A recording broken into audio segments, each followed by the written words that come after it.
Bonsoir à tous et bienvenue pour cette première de Hit & Roll. Je suis Koukov et serai votre hôte pour ce soir. Toutes les semaines, on vous résumera chaque étape de la Wargaming Gold League Europe, on vous présentera une équipe du tournoi, des interviews exclusives et enfin la plus belle bataille de la semaine. Tout ça dans Hit & Roll.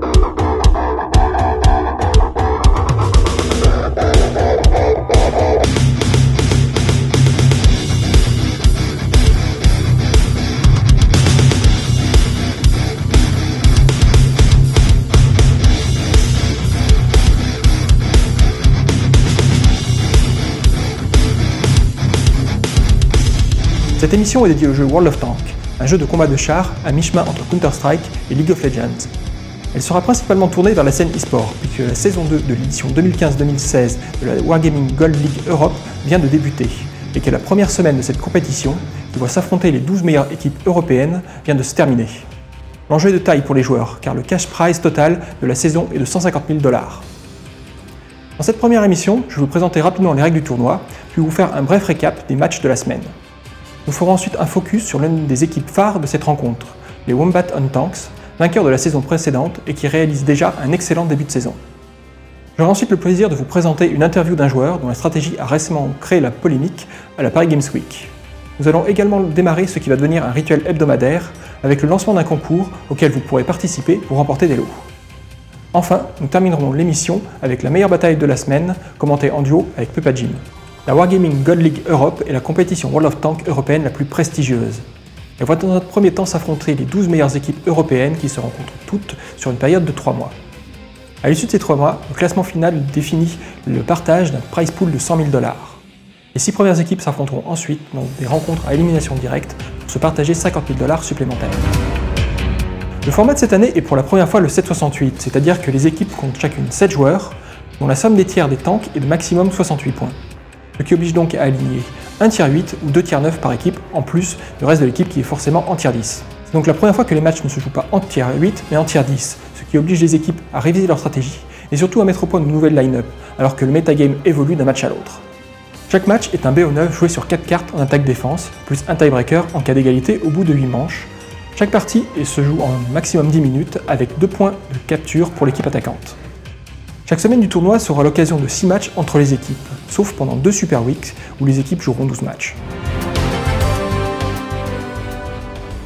Cette première semaine a justement été une Super Week. Elle a commencé avec l'apparition de Knakebrod, une nouvelle équipe en Gold League, qui affrontait Pentasport, une des équipes les plus expérimentées sur le circuit. Penta est très à l'aise sur les brawls, alors que Knakebrod l'est plus sur les combats se déroulant sur plusieurs fronts. Les batailles sur Prokhorovka et Village Fantôme ont adopté le second format et ont permis à Knakebrod de remporter les 4 premières batailles du match. Penta est revenu au score grâce au brawl sur Falaise et un exploit individuel de Desernichter sur Mine. Mais la dernière bataille sur Mine a été très bien préparée et exécutée par Knakebrod, qui a donc remporté ce match 5-3. Second match et seconde nouvelle équipe à faire son apparition, à savoir les Polonais de Out of Range. Cette équipe est portée par Carmon, un joueur présent depuis plusieurs années en ligue professionnelle. Elle affronte Synergy, qui est une line-up très expérimentée, mais qui a subi bon nombre de changements par rapport à la première saison. En comparaison de Knakebrod, Out of Range n'est pas à l'aise sur les premiers matchs, en perdant les 2 premières batailles sur Prokhorovka, par des choix stratégiques douteux, et un brawl mal négocié. Sur Mine, les Polonais reprennent leurs esprits, avec un brawl très bien exécuté durant leur bataille en défense, mais leur attaque sur Mine est contrée par un positionnement inhabituel de Synergy, qui les prend par surprise. 2 autres brawls ont lieu sur la 3e carte Falaise, et Out of Range les remporte difficilement, ce qui leur permet de recoller au score 3-3. 2 attaques sur Immeldorf sont des succès, obligeant les 2 équipes à effectuer un tiebreaker sur Mine. Les Polonais choisissent la défense, et la bataille est remportée par Out of Range grâce à un nouveau brawl remporté au centre de la carte. Dernier combat de la première journée, et Rusty Ruster est la 3e nouvelle équipe à faire son apparition. Elle affronte Ding, une équipe d'Europe de l'Est avec de bonnes performances sur les dernières saisons de la Wargaming Gold League Europe. Les 2 premières batailles montrent la différence entre les 2 équipes. Rusty Ruster est capable d'arracher des matchs autant en retenant Ding un maximum, mais en affrontement pur, Ding est bien supérieur s'ils ne font pas d'erreur. Malheureusement, Ding en fait un bon nombre cette soirée, en n'arrivant pas à tuer Parnassine lors de leur attaque sur Runeberg, en ratant un bon nombre de tirs lors de leur défense sur Village Fantôme, et enfin en étant hors de position lors de leur défense sur Immelsdorf. Soczek, des Rusty Ruster, a fait un travail monstrueux lors de la défense de son équipe sur Immelsdorf, et leur permet de mener 4-2 avant d'aller sur Steppe. Cette dernière carte sera à l'avantage de Ding, grâce à de très bons stratégiques et à un très bon travail de Meritorious avec son artillerie. Cela engendrera le second tiebreaker de cette première journée. Ding prend une line-up très agressive sur mine avec uniquement des chars moyens et grâce à une attaque en 2 temps sur le flanc ouest, Ding remporte cette rencontre 5-4. La seconde journée s'annonce moins serrée avec l'apparition des 3 têtes de série. Le premier match est le plus déséquilibré sur le papier, entre les derniers arrivants par le biais d'un Open Qualifier, à savoir les Haups Tough Giraffes et les Tornado Rocks, vainqueurs du dernier Continental Rumble opposant les meilleures équipes européennes et russes. Tough Giraffes a réussi à gagner la première bataille sur Winberg, en ayant bien contré l'offensive adverse, mais ils se heurtent à un mur lors de leur offensive. À 1-1, les deux équipes arrivent sur Falaise avec une domination Rocks, que ce soit lors du brawl, mais également lors de leur offensive minutieusement exécutée, malgré une défense vaillante de leurs adversaires. La différence entre les deux équipes se voit dans la maîtrise à attaquer sur step. Tornado Rocks n'a que peu de difficultés à infliger des dommages à ses adversaires, alors que Hoops n'arrive pas à perturber la défense adverse, et cela s'achève par la défaite de ces derniers 5-1. La seconde rencontre est théoriquement la plus serrée de la soirée, entre deux équipes ayant fait de bonnes performances lors de la saison dernière, à savoir Utopia et Kaznakru. Chaque équipe réussit son attaque sur Murovanka, et c'est sur Village Fantôme que la première différence se fait, suite au choix tactique de l'équipe Utopia, qui gagne la première bataille en détruisant l'étau des Kazna et remporte la seconde de justesse. Les deux équipes vont sur Prokhorovka, et Kaznakru montre un visage différent en encerclant parfaitement leurs adversaires lors de leur défense, et en les forçant à s'exposer lors de leur attaque. Tout se joue alors sur Himmelsdorf, où Kaznakru commence en attaque. Ralfish réussit à détruire en 1 contre 1 Desha, laissant ainsi un trou dans la défense Utopia et permettant à son équipe de remporter cette bataille. L'attaque Utopia se heurte à une défense très haute de Kaznakru qui bloque leur avancée et qui prendra à défaut plusieurs chars. Les 4 victoires consécutives des Kaznakru leur permettent d'éviter le tiebreaker et de récolter ainsi les 3 points du fait de leur victoire 5-3. La dernière rencontre de la soirée, entre les vétérans de Wombat Tanks, ex-Virtus Pro, et les Strong Siema était déséquilibrée sur le papier. Sur Himmelsdorf, les Wombat Tanks ont été offensifs et récompensés, que ce soit en attaque, en prenant à revers leurs adversaires, mais également en défense, en envoyant 2 chars contourner leurs adversaires. Cette agressivité est conservée sur Steps, en faisant un rush au nord en défense, que Strong Siema n'attendait pas. Strong Siema tente également un rush sur leur défense, mais Wombats l'avait déjà anticipé, et ne laisse pas la moindre chance aux Strong de revenir au score. La 5e bataille se déroule sur Winberg, avec Wombats en défense, mais en gardant toujours cette même agressivité. Et même en se faisant prendre de flanc, les individualités sont meilleures, et ce premier match est le premier clean sweep de la saison.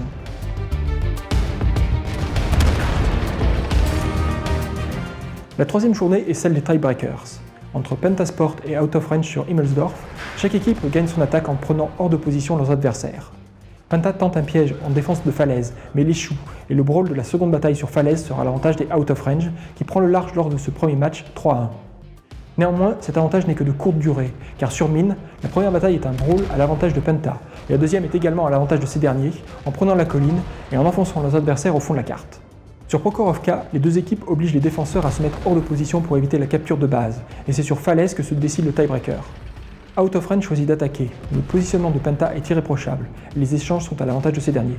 Pentasport remporte donc le match 5-4.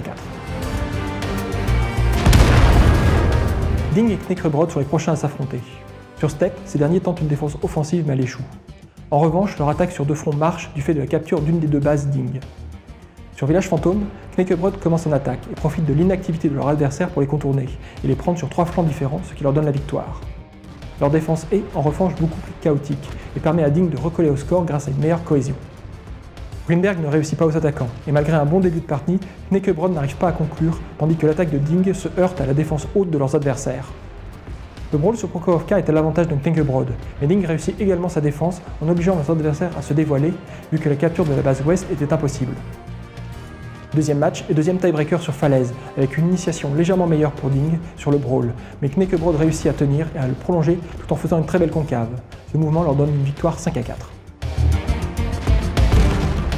Dernier match de cette 3e journée entre les frères ennemis Tornado Rocks et Synergy, qui tentent toutes les deux des offensives non communes.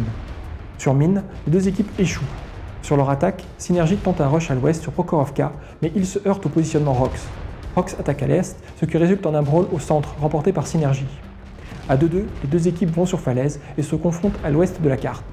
Tornado Rocks tentent de faire le tour, mais ils perdent leurs 2 chars sur le front principal, ce qui engendrera leur défaite en attaque. Cependant, ils remportent le brawl sur la 2e bataille, portant le score 3-3 avant la 4e carte, Step. Les deux équipes continuent dans leur stratégie agressive en osant la capture à l'est, ce qui oblige leurs adversaires à venir les chercher.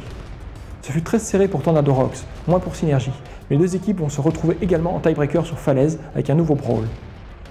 Tornado Rocks ose une composition atypique pour cela, et l'audace est récompensée, leur permettant de remporter ce match 5-4. La dernière journée débute avec Kaznakru contre les Polonais de Rusty Roster. L'attaque de Kaznakru commence mal en étant pris hors de position, mais grâce à leur individualité, ils retournent la situation et remportent la première bataille. Sur Village Fantôme, la défense de Kaznakru est gagnée très facilement grâce à un catch sur Sokzek et une résistance monstrueuse de Veko alors qu'il était seul contre 4 adversaires. Leur attaque est jouée en concave, ce qui leur permet d'obtenir différents angles d'attaque sur les tanks de Rusty Roster. Ces derniers ne trouvent pas la parade et sont dos au mur en attaquant sur Himmelsdorf. Ils tentent l'agression à l'ouest après avoir vu 3 ennemis à l'est en sachant qu'ils prendront plus de dégâts au départ, mais le repli est bien plus rapide que prévu et cela occasionne un véritable carnage envers les Polonais. Kaznakru montre qu'ils seront présents lors de cette saison avec le premier clean sweep. Le second match entre les Polonais de Strong-Siema et UPS Toft-Jarafiz se joue plus sur les erreurs que sur les bonnes actions des différentes équipes. Sur Mine, la défense trop agressive de UPS sur des chars déjà en position leur coûte le premier match. Sur Prokhorovka, ces deux équipes ont de grandes difficultés à conclure, et c'est un exploit individuel de Gengis qui réussira son 1v3 qui permet à UPS de gagner leur première bataille en défense. La défense de Strong-Siema échoue du fait du bon positionnement à l'ouest de leurs adversaires qui mettent la pression sur la base ouest. Les deux équipes sont à égalité en partant sur falaise, et UPS prend pour la première fois l'avantage grâce à un travail monstrueux de Insane en artillerie. La seconde partie est un brawl remporté par Strong-Siema, et sur ce score de 3-3, les deux équipes vont sur Himmelsdorf. L'attaque de Strong-Siema débute bien, mais un mauvais choix tactique fait qu'ils se retrouvent encerclés et sans abri pour se protéger. Ils perdent leur attaque puis leur défense en faisant le choix d'une défense agressive sur deux fronts très douteuses. Ce ne fut pas le plus beau des matchs, mais permet aux UPS de remporter leur première victoire 5-3. Le dernier match de cette Super Week voit Wombats and Tanks affronter Utopia. Ces derniers font un très bon travail en défense sur Winberg, en ne laissant aucune opportunité à leurs adversaires. La surprise sera en attaque, où ils effectuent un rush à l'ancienne qui désorientera complètement les Wombats et leur permet de prendre l'avantage 2-0. Sur Prokhorovka, Wombats est très offensif, que ce soit en défense, où leurs joueurs forcent le brawl, ou également en attaque, où ils veulent repousser un maximum Utopia derrière les rails. Cela passe pour le brawl, mais Utopia tient très bien ses positions lors de leur défense et conserve son avantage. Néanmoins, les brawls sont à l'avantage de Wombats and Tanks, et les deux batailles sur mine en sont. Utopia relève le défi, mais échoue et laisse leurs adversaires revenir au score avant step. L'équipe polonaise tente une défense agressive, mais Wombats les évite et font les bons choix pour gagner leur attaque en prenant les chars hors de position. Sur leur attaque, Utopia tente une capture de la base, mais elle sera contrée par Wombats and Tanks qui remportent donc les 4 dernières batailles pour gagner le match 5-3. Ceci clôt donc la première semaine de cette Wargaming Gold League Europe.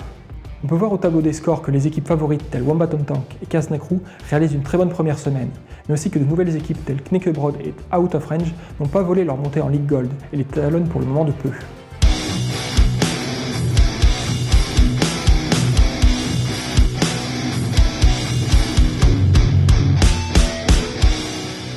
Chaque semaine, nous allons nous intéresser à l'une des équipes de la Ligue, et cette semaine, nous commençons par des vétérans de la scène e-sport, les Wombats and Tanks. Présents depuis plus de 3 ans sur le circuit, ils ont accompli leur premier exploit lors de l'Ural Steel 2012, les anciens championnats du monde sur World of Tanks, en terminant à la 3e place sous la bannière Virtus Pro.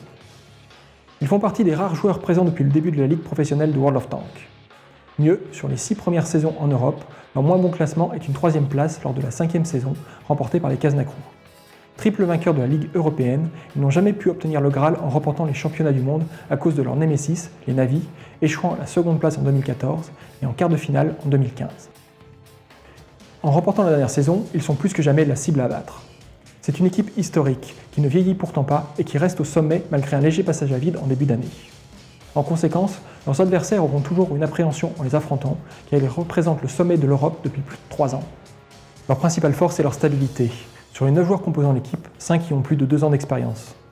L'équipe n'a pas eu de changement depuis la fin des derniers championnats du monde, ce qui montre une très bonne entente. Il est difficile de trouver une faiblesse à une équipe aussi solide individuellement et collectivement que Wombats and Tanks, avec un tel palmarès et une line-up qui a montré de très belles choses. Néanmoins, elle éprouve des difficultés à débloquer la situation contre des adversaires ne faisant pas d'erreur. Ce fut le cas notamment lors de la dernière compétition de Wargaming opposant les meilleures équipes d'Europe et de Russie que Tornado Rocks a gagné en affrontant justement en finale les Wombats and Tanks. Chercher une individualité qui sort du lot chez les Wombats and Tanks revient à chercher le meilleur joueur de SKT T1 lors des derniers championnats du monde de League of Legends. Mais si on doit en nommer qu'un, ce serait le capitaine de l'équipe. C'est un joueur qui impressionne non pas par ses exploits personnels, mais par sa régularité. Il sera très rare de le voir rater une partie alors qu'il effectue la plupart des décisions stratégiques de son équipe.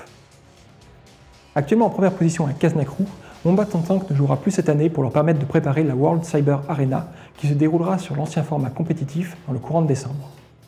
L'équipe reviendra en janvier contre des adversaires qui seront déjà bien rodés au nouveau format, et ce sera donc un nouveau défi à relever pour cette équipe à la recherche de son premier titre de champion du monde.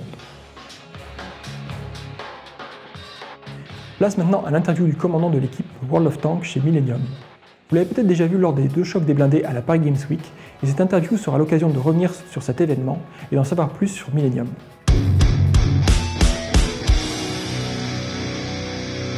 Bonsoir Batan Narak et merci de nous avoir rejoints pour cette première émission.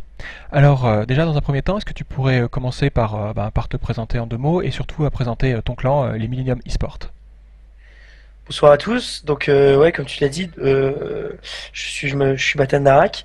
Donc je suis le commandant des Millennium. Aussi, donc nous on a eu une équipe avant pour ma part dans laquelle on a fait des belles choses. Donc le championnat de France, Paris Games Week.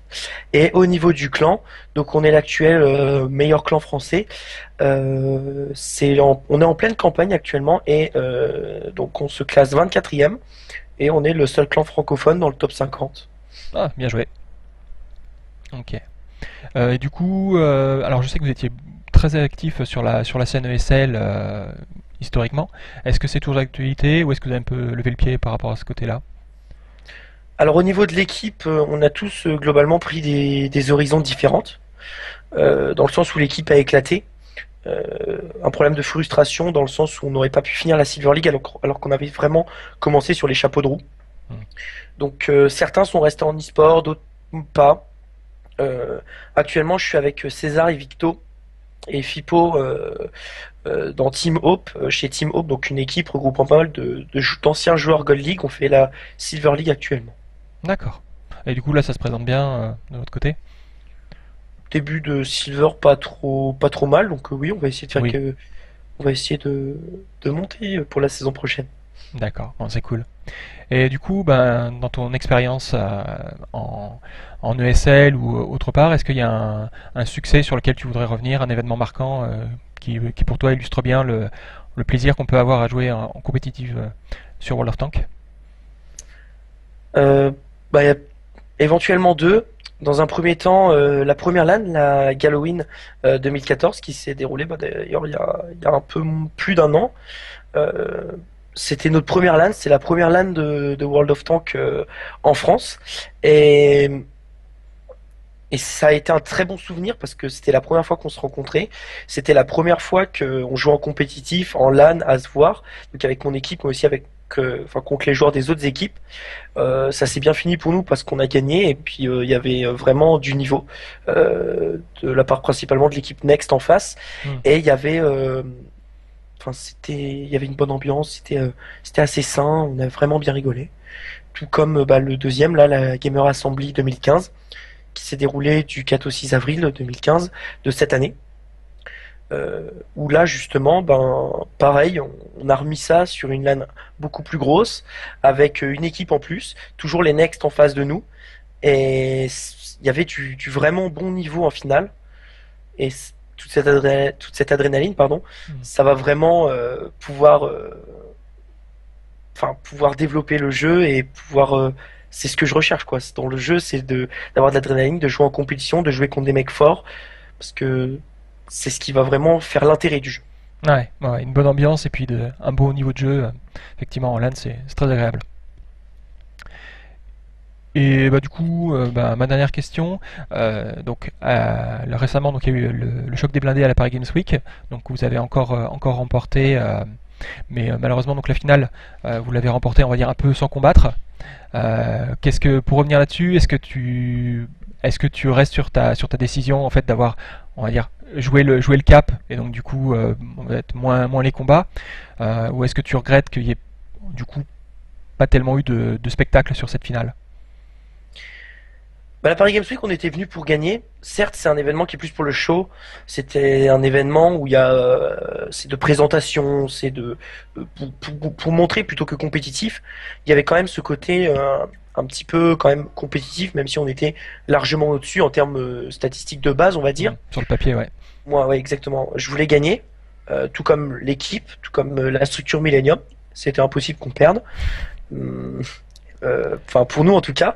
Après sur la finale, c'est vrai que ça s'est passé par cap. C'est moi qui lidais la game et j'ai pas dit aux gars de sortir. J'étais au milieu de tout le monde, mais même j'aurais mon seul regret, c'est de pas leur avoir dit de sortir. Après, ça s'est passé comme ça. Clairement, s'ils étaient sortis, vu ce qu'on avait pris d'HP d'avance, on les aurait défoncés. Mais c'est vrai que ça aurait pu éventuellement plus faire le show. Mais c'était plus Hogar et Bob qui étaient sur le côté faire le show. Et nous, les joueurs, on était là pour carry les games et apporter la structure à la victoire. Euh, donc, finalement, pour les personnes du public qui n'ont pas compris ce qui s'était passé, pourquoi on avait cap, toutes les raisons, c'est vrai que pour montrer le jeu, ça aurait été meilleur, je pense, de pas cap. Après, ils y ont pas pensé, je l'ai pas dit. Petit quiproquo, ça arrive. Euh, donc bon, on arrive à une victoire quand même, pas forcément de la plus belle des manières. Euh, mais je pensais vraiment qu'en plus ils allaient venir des caps, sachant que Ouais. Zerator avec des mecs expérimentés en face avec lui. En Uncounter, ça se capte beaucoup moins vite. Tant pis. Mais le choc des blindés, donc l'événement, j'ai discuté avec la personne qui organise. J'ai j'ai pas son nom, mince, je vais le retrouver peut-être après. M'a dit que c'était une très bonne retombée, enfin que ça avait plu aux Mm. spectateurs et que ça allait être remis au goût du jour en 2016 à la Paris Games Week toujours. Ah, bah ça c'est cool. Bah, j'avais pas l'information encore. Et ouais, c'était Olivier Jacquet, je pense, qui Oui, t'avait dû merci. parler. Voilà. C'est ça. Ok. Ben, écoute, ben, merci beaucoup pour les infos. Je sais pas si tu as envie de rajouter quelque chose sur un sujet ou un autre autour de World of Tanks. Sur le coup, bah si la Gold League, les gars, regardez la Gold League, c'est la pleine saison. Donc go, on est en période de campagne, en période de pic sportif, on va dire. Donc regardez, il y a des beaux matchs. Merci. Eh bien, merci beaucoup pour cette interview et bah, à bientôt, j'espère. Place maintenant au lancement du concours de cette première semaine. Je vais vous demander de sortir vos meilleurs chars légers puisque le concours consistera à faire le plus de points d'assistance dans une partie en Rodom à bord d'un char léger. Il n'y a pas de limite de tiers, mais la partie doit être jouée entre maintenant et vendredi soir à minuit. Les replays devront être déposés sur whatreplay.com. Alors, je n'ai pas le détail des lots actuellement, mais je sais qu'il y aura pas mal de t-shirts à gagner. À vos chars et que le meilleur scout l'emporte. Pour clore cette émission, nous allons maintenant suivre en compagnie de Pupa Jim une manche jouée la semaine dernière entre les Ding et les Rusty Roster, alors que ces derniers mènent déjà 3-2.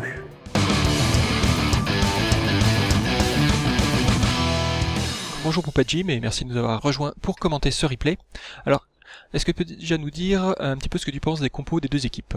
Donc au niveau des équipes, donc déjà on voit que l'équipe des Rusty Roosters sont en défense, donc ils ont une compo vraiment défensive avec des chars bien lourds et avec énormément de PV.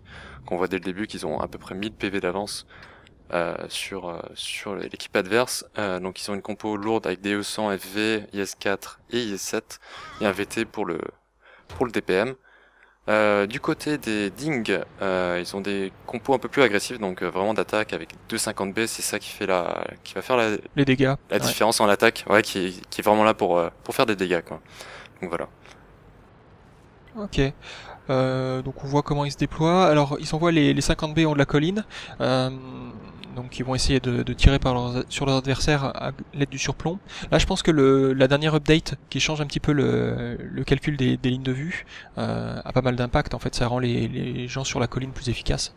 Bah ils ont un peu plus de portée du coup, et c'est vrai que ça change pas mal, il faut s'y habituer. Donc il y a des angles qu'on n'avait pas avant, qu'on a maintenant. Donc voilà, c'est des choses à faire attention. Ok. Et donc pendant ce temps, donc les Rusty Roosters sont restés sur la défensive. On va dire ils ont stacké en fait le gros de leur force entre les deux points, prêts à se déplacer vers l'endroit où l'attaque pourrait se porter. C'est ça, pour l'instant c'est vraiment de la prise d'infos que les deux teams, enfin surtout l'équipe attaquante qui essaie de prendre de l'info, savoir où se trouve l'ennemi. Donc c'est pour ça que le E100 se trouve en colonne 8 pour prendre l'info en colonne 8 s'il y a quelque chose. Et vous voyez déjà que les 2-5 et le Jag 100 se mettent en position pour essayer de spot un peu ce qui se passe au milieu et sur la colonne 3. Alors que oui, donc côté défenseur, il y a que le RU 251 qui essaye de spotter. Ah voilà, premier échange de tir. C'est ça. Contre le FV 215B. Donc ouais, on voit beaucoup de FV 215B. Bah c'est un char qui est vraiment très bon, qui a un assez bon blindage, on va dire, en hull down si vous arrivez à bien protéger le bas de caisse, et surtout son gros avantage c'est son DPM qui est assez monstrueux, quoi. Ouais, bah a priori c'est le meilleur de tous les heavy de C'est tier ça. 10. Ou là, un gros tir du Jageson là sur le FV, il a perdu 900 points de vie, donc au niveau des PV, bah ça se rebalance, hein. Ils ont à peu près autant de PV de chaque côté. Ah, ça part vite, hein, face à un tir de Jack Panzer. Ah ouais, ouais. Bon, pour le moment, aucune des deux équipes ne tente de se commit sur une attaque. Ils se jaugent. Bah, c'est ça, la première phase, de toute façon, sur les matchs comme ça de Wargaming League, c'est de faire tomber des PV, le maximum de PV, avant de lancer l'attaque, quoi. Bah, sinon, oui, tu prends trop le risque de t'empaler sur une défense. C'est ça, quoi. En fait, quand tu es attaquant et que tu attaques, tu perds forcément des PV sur le move, parce que tu t'exposes en premier. Et c'est pour ça que le début est très important en termes de dégâts, quoi. C'est-à-dire qu'il faut vraiment mettre le maximum de dégâts possible, quoi. Ouais, bah si t'as pas réussi à prendre un petit avantage avant d'attaquer, ça devient un peu suicidaire. Et en même temps, t'as pas tellement trop de temps à perdre vu que les matchs sont seulement en 10 minutes. C'est ça. Donc il faut quand même aller assez vite. On voit le 1390 qui est en train de commencer à s'avancer. Il va essayer de repérer les adversaires ou éventuellement commencer à mettre un petit peu de pression en rentrant sur le spot. Bon, pour le moment il ne voit rien. Non, je pense pas qu'il spot l'IS-4, il est bien caché, donc non. Pas d'infos, mais ça push un peu colonne 8, ils sont en train de se regrouper. Comme à la vie, ils vont se retrouver soit en colonne 7, soit en colonne 5 pour essayer de tenter la capture. Ah ouais. A priori il serait plus parti vers l'objectif 2 que l'objectif 1. Ouais, clairement oui, avec le T-115 qui se replie aussi, au milieu de la carte, donc colonne 5. Bon, toujours pas de spot. Non, je pense qu'ils ont vraiment zéro spot, à part le FV qui a été spot tout à l'heure, mais c'est tout. Ils ont zéro info côté Ding. Ouais. Ok. On suit le 100 qui se rapproche de l'objectif. Il devrait pas tarder à voir l'Ifidus, donc qui est sur le cap. Ah, je pense que l'IS-4 est quasiment spot. Ah, par contre, sa tourelle est de flanc, donc. ça peut faire très mal. Ok. Pour le moment, les Ding ont probablement pas encore l'info. Ah ouais. Bon, allez, ils y vont prudemment, hein, parce que ça peut très mal se finir s'ils y vont franco. Et là, il y a toujours le 50B sur le colline pour couvrir, parce qu'il a un petit angle pour taper tout ce qui se passe sur la base. Et donc on voit le scout des Ding qui est en train d'arriver en haut de la colline, qui a complètement contourné, qui va essayer de mettre la pression par derrière. Ah, je pense qu'il va venir embêter le 50B. Ouais. Ah bah s'il peut profiter, lui sauter dessus pendant qu'il est en reload, il peut... Ça peut faire mal, hein. Il peut lui sortir facilement 1500 de dégâts sans aucun problème. Et sans rien prendre en retour. Là, le 13 tente la capture, qui est plutôt bien placé. Il peut pas se faire des caps a priori. Après, faut voir, ouais, l'Ifidus, en s'avançant, on pourra peut-être le choper. En tout cas, le 1390 commence à mettre la pression.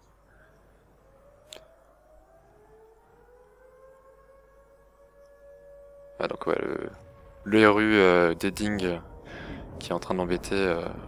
Enfin, des Rusty Rooster, pardon, qui est en train d'embêter le 50B, quoi. Donc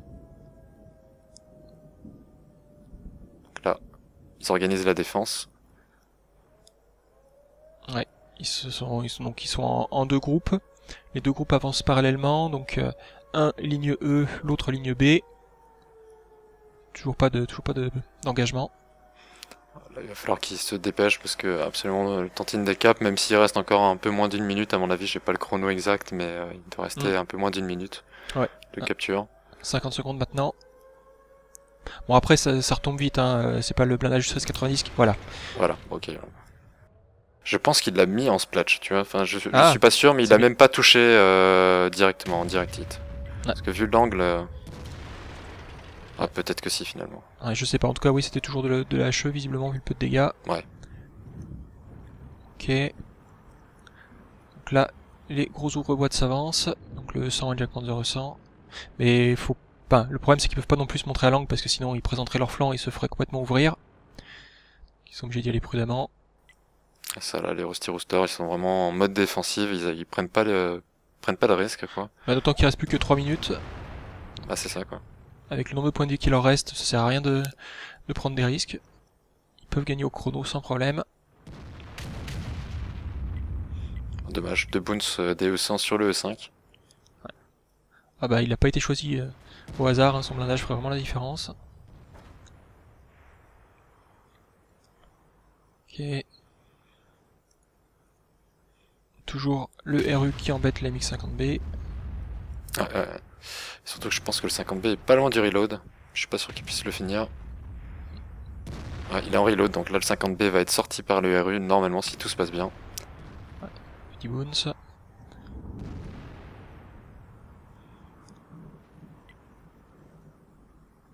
Mais ouais, non, là les Rusty Rusters n'osent plus trop mettre la pression sur l'objectif. Ils ont perdu leur 50B. Mine de rien, les Rusty Roosters ont pas mal de PV de retard. On va voir.